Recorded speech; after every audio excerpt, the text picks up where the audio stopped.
Hello and welcome to Cooking the Books with Heather. Today we are going to be using some leftover buttermilk cornbread that we made out of the same book to make buttermilk cornbread pudding from Tanya Holland's Brown Sugar Kitchen. That's the name, cookbook. And just FYI, we've made a second batch of it, and I didn't put corn in it because of some of the things we're doing, so I haven't tried it with the extra corn yet. But this recipe, I just want to let you know, uses about 1/8 of the total recipe, so you don't have to have a whole lot left over to make this recipe. And there's not a whole lot, like I said, not a whole lot in here. But we're gonna get started, and we're gonna start with a bunch of eggs. So actually first I'm gonna put my vanilla in, because I don't want my my measuring spoon to get all sorts of egg stuff on it. Not that it would really matter, because I'm not going to touch it. Whatever. I like to think about these kinds of things, and sometimes I overthink these kinds of things. So we're putting some vanilla in. There we go. I've spilled it all over the bottle, but that's okay. We'll put it down on our napkin that I keep nearby because I am a messy cook. All right, so we need some whole eggs and some just egg yolks. So I'm gonna start, I have a container that I'm gonna put in my refrigerator for the leftover whites, which I'll probably cook up and give to my dog, to be completely honest, if I don't use it for something else in a couple days. And another container to crack it in the first place to get the white separated from the yolk. So I'm gonna be getting a few egg yolks, and if I happen to break this yolk, that's okay. I still need a lot of whole eggs. So yolks first is a good plan.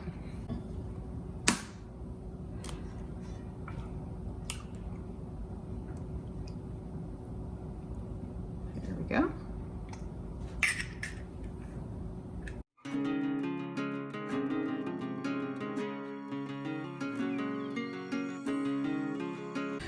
So I've got all of my egg yolks in here, so now I just need the whole eggs. If you are concerned about getting a bad egg, people always say to crack it in another dish first before you put it in with your all of your other ingredients. I generally don't do that. I have never had a really bad egg, so, now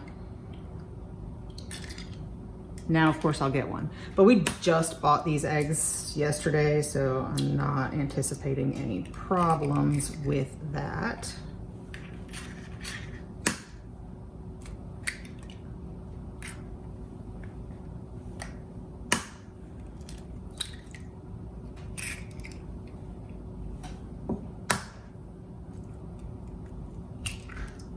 Okay, that's all my eggs. I'm gonna go get this eggy stuff off my hands. Okay, so I've got all my eggs and my vanilla in here. I need to add some sugar. I measured this by weight. I do like that she includes both volume and weight measurements. And then this is quite a lot of buttermilk, especially compared to the amount of cornbread. So I feel like this is going to be very custardy and not quite like bread pudding, but we'll see how it turns out. It just is what I'm expecting. So we are just going to whisk all of this together, and this will be very loud, so you probably won't see it. So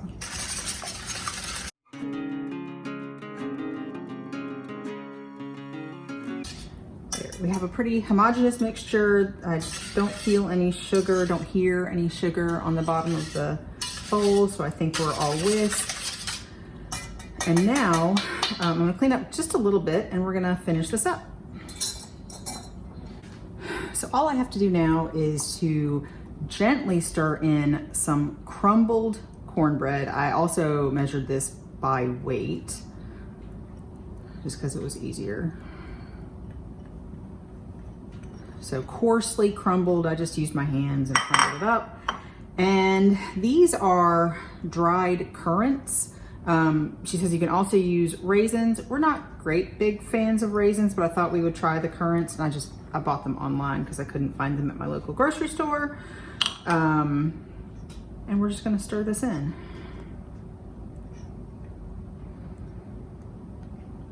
And as you can see, it looks like it's going to be mostly custard and not a lot of bread, but you know, we shall see what it ends up like.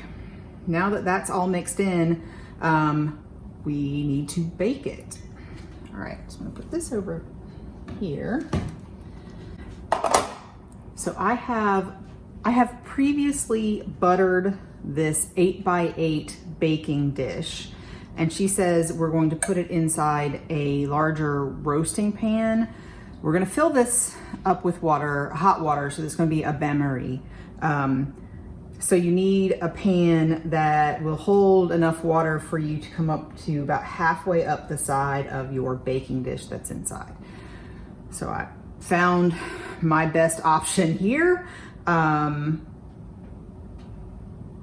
Do what you can with this.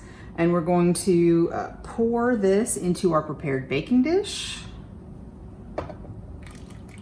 Trying not to spill.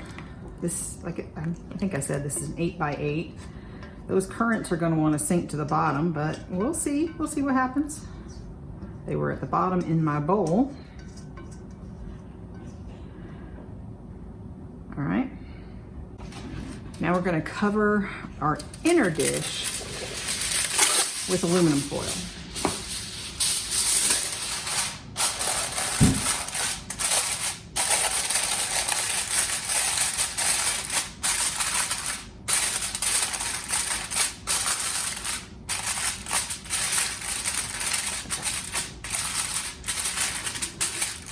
So she says to put hot tap water in here up to halfway up the sides of your interior dish.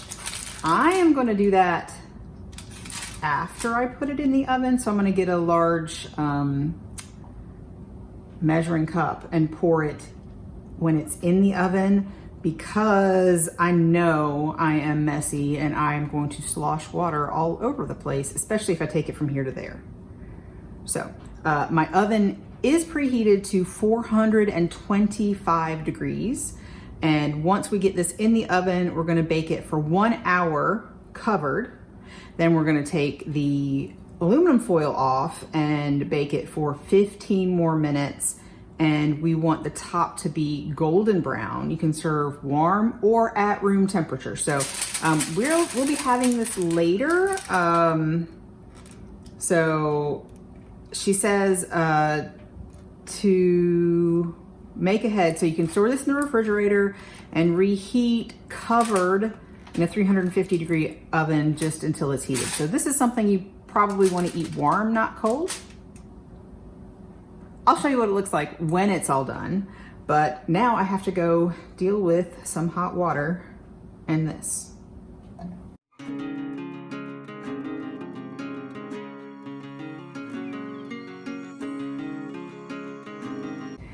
On this episode of Cooking the Books with Heather, you watched me make buttermilk cornbread pudding from Tanya Holland's Brown Sugar Kitchen cookbook.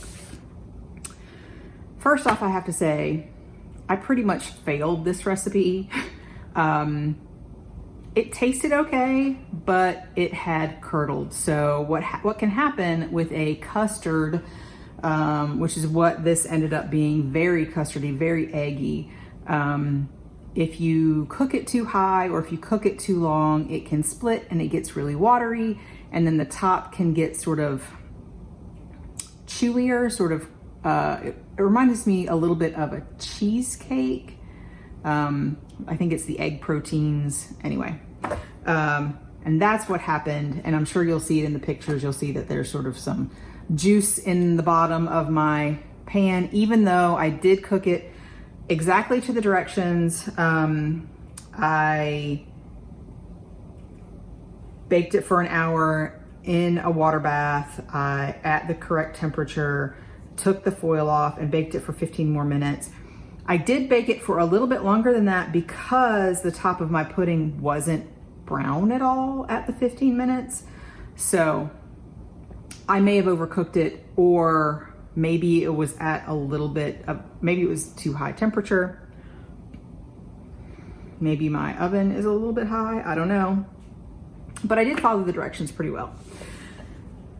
The other issue that I had with this recipe is that I kind of expected it to be more like a bread pudding, buttermilk cornbread pudding. So I expected the cornbread to be, I expected there to be more cornbread in it, whereas this really ended up to be more custard with a little bit of cornbread that mostly kind of stayed on top.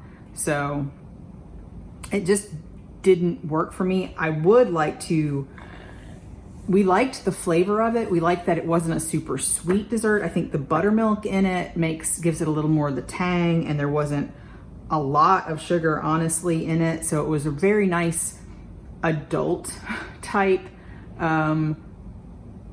cornbread pudding, an adult dessert in our estimation.